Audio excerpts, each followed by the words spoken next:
na brother wangu, of which nampenda sana. Alienda kuchunga porini. Tunajua mahali ng'ombe zinanywa maji, pia hawa wanyama kuja kunywa maji hapo. Hii ndovu ilikimbiza wa vijana na ikamweza kumangusha ndugu yangu na ikamuua, ikammaliza hapo hapo.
My name's Zainab Salim, the senior warden of Amboseli National Park. You can see we have the swamps here.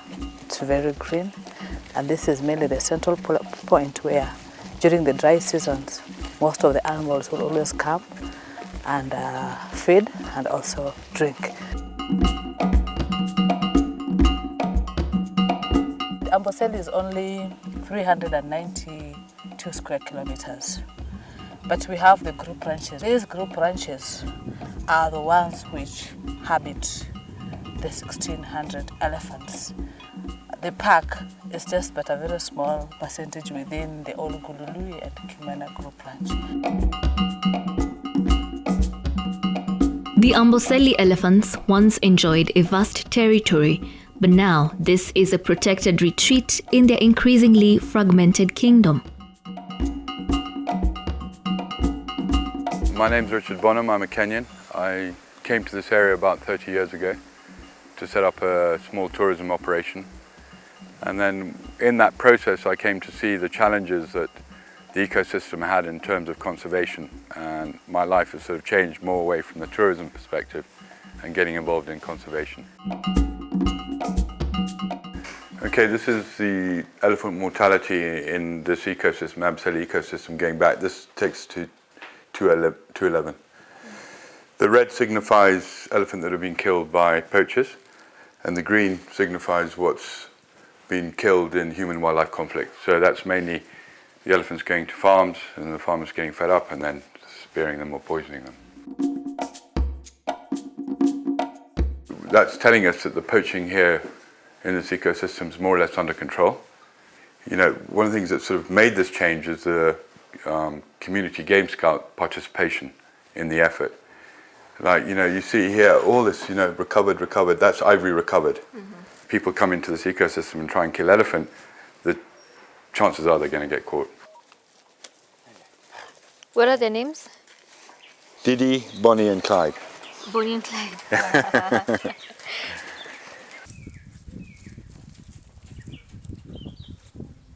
We caught him poaching about 15 years ago, and he turned him. He's now come to work with us, and he's very good with animals, and so he heads up our tracker dog unit.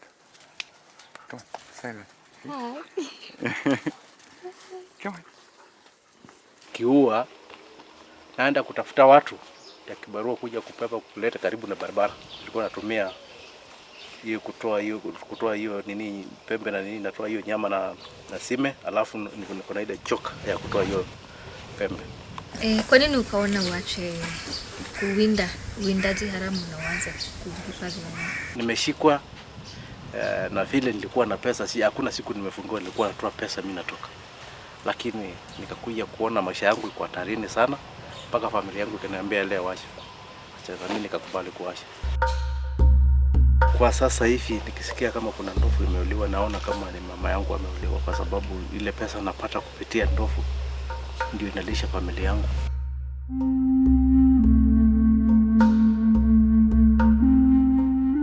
But if poaching is now under control, something else is killing the Amboseli elephants in even larger numbers. I think if we're not careful, we're going to see more elephants being killed through conflict than there were in the bad poaching era.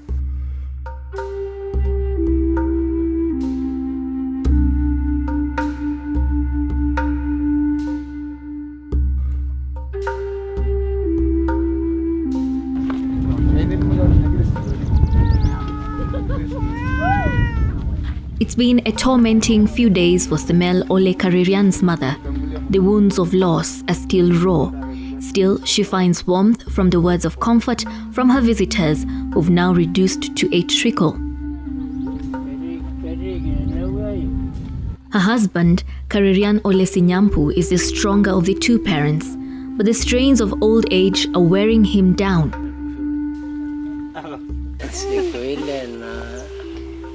Bwana mrano tunaenda kupikana na hii ndefu kabisa na wana pi na simba rami amekula na simba lalia mkuu. It's a story as old as the history of man and elephant. First thing, hiyo ndovu, unajua ndovu huwa zinatembea kama familia. Huwezi kuona ndovu moja kitembea. Sasa ile moja ambayo imetoa shida inauliwa plus ile hiyo group yake yote. Ukijaribu ukipewa record ya watu ambao waliuawa na wanyama, wengine waliangushwa na ndovu, waliuliwa na simba, wanasema watalipa. Na tunaongoja hiyo compensation mpaka sasa hii hata haija happen. Hata mimi sasa hii yetu ilifanyika juzi. Hata mimi siko sure kama KWS wata compensate. Although hata ukilipwa milioni na milioni bado haisi kafa hiyo nafasi ya huyo mtu. Actually, when the incident happened, we were among the first people to go to reach the ground. There wasn't any elephant around that particular time to be able to pinpoint and say this is the culprit. Okay? So at the moment, yes, we have said we have to look for that particular elephant, but nobody is sure the real culprit. If we really can identify that particular elephant, that is the only way. Because for Maasai, if you don't do, they will kill more. So you rather eliminate one animal and stop spearing from the community. The way we have agreed with the locals is, let us not go for any elephant. Because why should we kill an innocent elephant which has not done anything?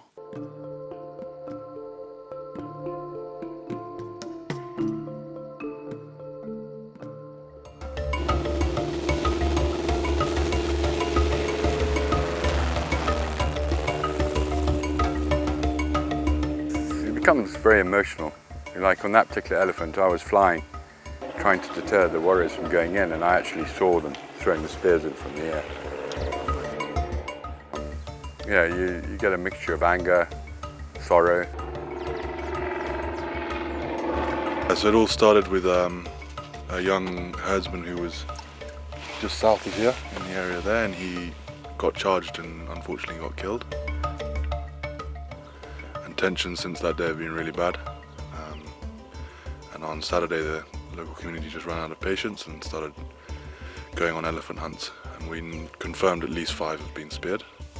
So that's the elephant there. The injured elephant. Yeah. My name is Dr. Michael Joroge.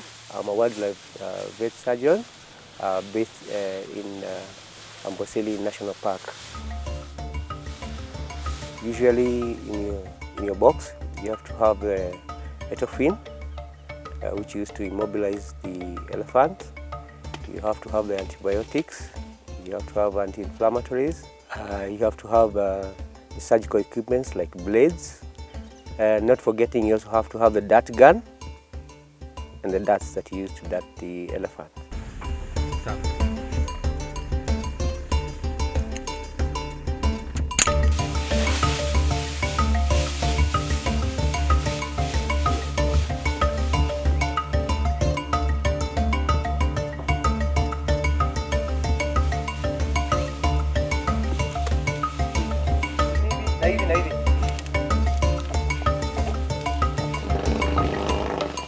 Chini juu, chini, up, twende juu. The raising of the leg was actually it's a physical examination. We were trying to establish if the elephant had a fracture or it was just a soft tissue injury. Usually, if it has a fracture, there's not much you can do. You just have to euthanize the elephant. It's usually a very big relief if you do your physical examination and realize that you don't have a fracture. Ooh. It's deep. When we saw this elephant, when we spotted it at first, we already realized that this was a serious wound.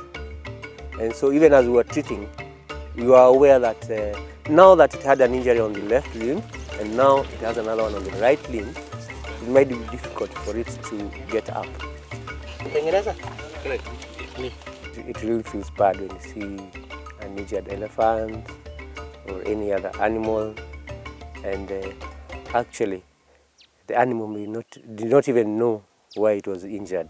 Considering that this is an area where humans and wildlife interact so much, we usually get a number of cases. A month maybe you could get like 5 elephants that you need to treat as a result of the spear injuries or arrow injuries, 50 to 60 cases in the course of the year. Finally, after the treatment, you're still not sure if this girl will be able to get up. If he doesn't wake up nicely, we'll help him wake up with his. So finally, when he gets up and walks away from you, it's another big relief. But this elephant won't just wake up on its own. Haya, twende.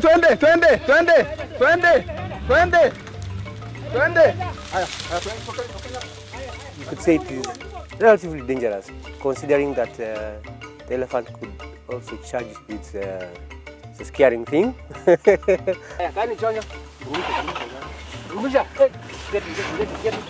At least he's woken up. He's gotten up well. So now we hope for the best.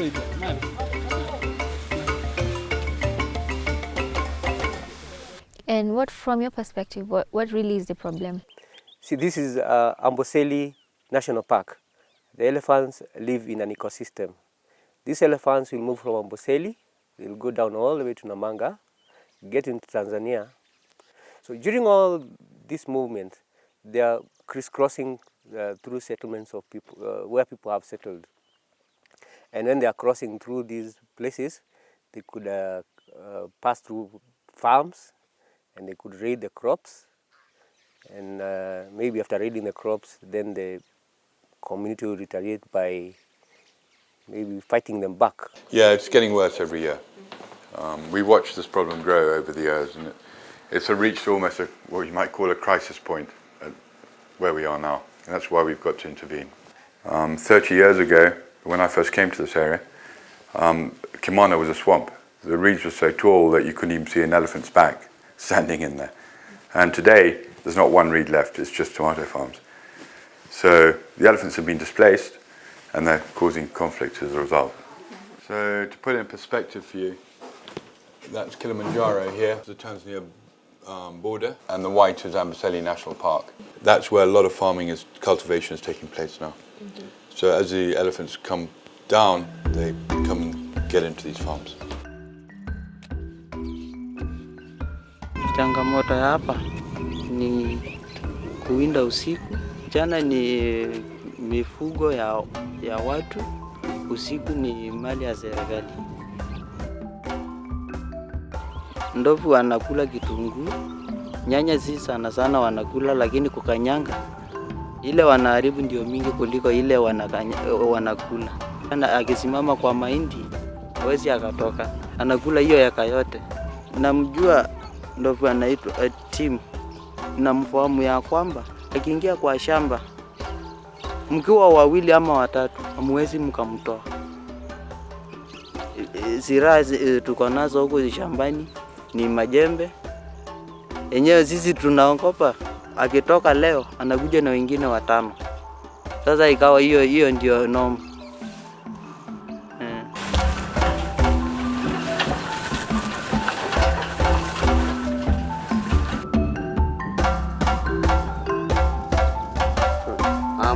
Tim is an old elephant who was born in 1968 at Amboseli area. He's 48 years old now, and really it's a good elephant, although it's a crop rider. Kwa inawezekana tafutie tu pali ya kuwekwa vizuri ndio asisumbuliwe, maana wakora wanaweza kufanya kitu mbaya kwake.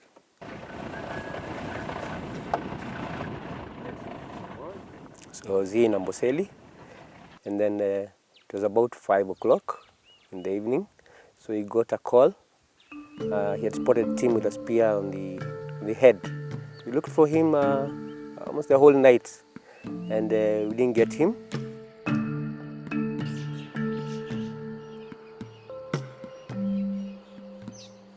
And the most interesting thing is that he had just gone behind my house.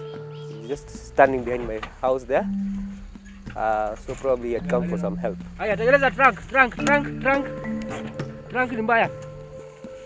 Elephants are very interesting, and quite a number of times you'll see if they are injured outside the park, they'll come back inside they'll come into the park, and that to me it means that they know where it is safe, and probably they are coming for help.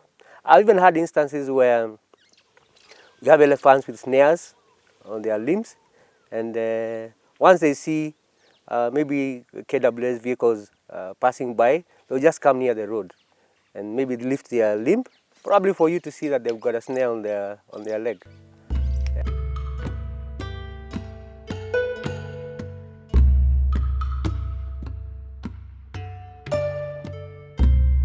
When I see them, the family, I do the census every day. My name is Katito Sayalel. I work with Amboseli Trust for Elephants. I'm a researcher in monitoring of elephants. That is Placida, born 2014. She is a female. And Paris. She's standing so close to this herd. And they can smell us because what I say, they have very poor eyesight. They know my smell and they know the car I drive.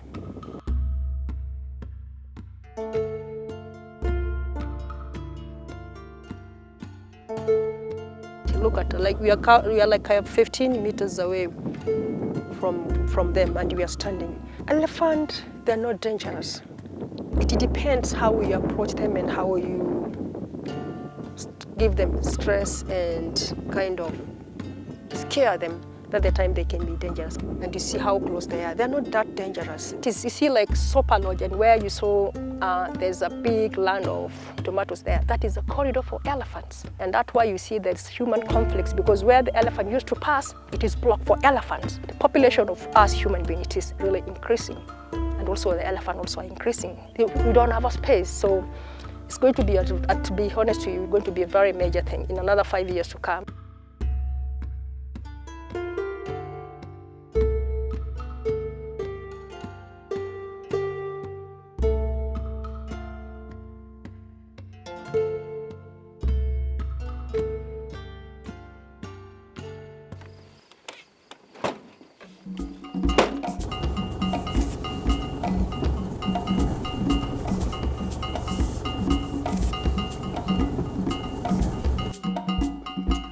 When the harvest season sets in, so does the season of crop raiding.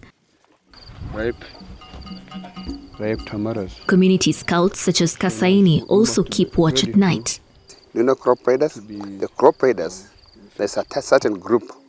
Mostly the thing I know, cabbage, onions, tomatoes, carrots, bananas, and maize. Those are the best for them. Female elephant with babies and whatever, they don't come to the shamba. The bulls are coming to the shamba, yeah. Ya kiligani mumepata kwa hii torch ndio mkafanya hivi. Ukihanga hapa iendelee kusunguka. Ndovu akifika pale unaona kama ni mtu.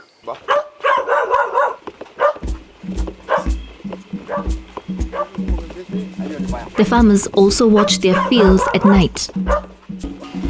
Ona vile imeharibu hii mahindi. Inatuharibia chakula sana.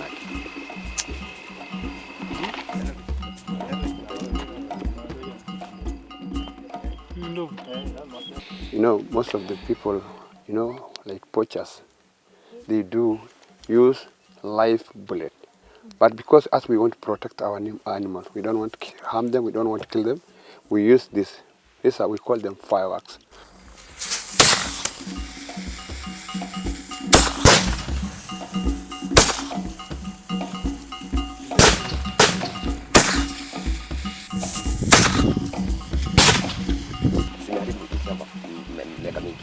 Na hakuna kitu nasikia. Yote inakuharibia shamba kama hii yote. Wewe unaona kaja. Unajua mzee. Sawa, unatusumbua sana. Haya. Asante. Wewe ukifikiria kutoka mchana na chunga nini? Yeah, mimi najua. Nachunga swala. Sio kitu usiku tena na chunga ndofu. Yeah, lakini nimekuambia sasa. Lakini ng'ombe ni yenu. Mpaka muangalie. Hakuna shida, hata ni yako.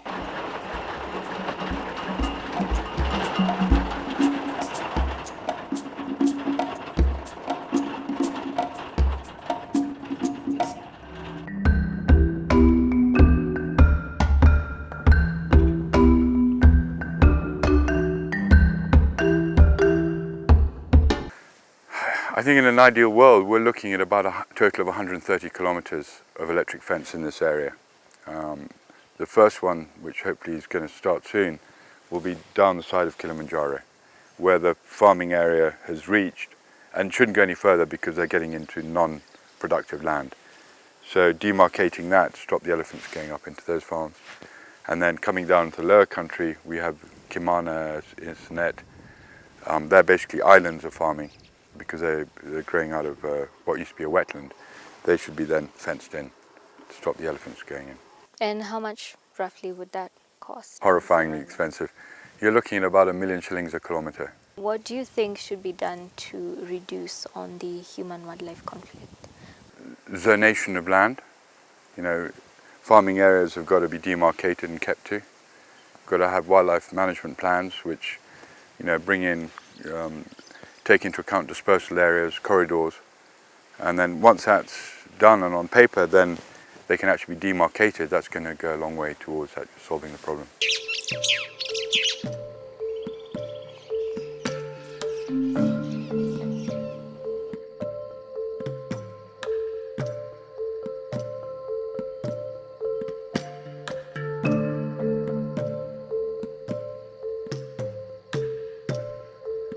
We are now claiming more than 9 bodies.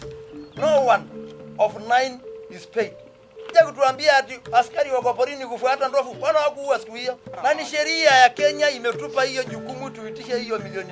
Si dhamana ya mtu. Sisi tutasikizana na nyinyi. Swali la pili ya ndovu muuaji. Japokuwa sisi tumeua ndovu na ninyi ndio mmekuwa mkitusaidia. Kile kimeleta niwaambie, hatutaki kudanganyana. Si ati twende tutafute tu ndovu huyu tuue, tukuje tuwafurahishe. Kuna wale watu waliandikwa kwa ile form kama next of kin. Mwezi wa 8 watapata pesa yao kwa bank. Kenya in 1962, we were less than 7 million. Today, we are almost 45 million, occupying the same landmass. So there is pressure for human beings and there's pressure for space for wildlife. So what does that mean? It means conflict will always be there. We don't see if there is any benefit when we stay together with these animals. They have their park, let them stay in their park, and us we will stay in our normal land.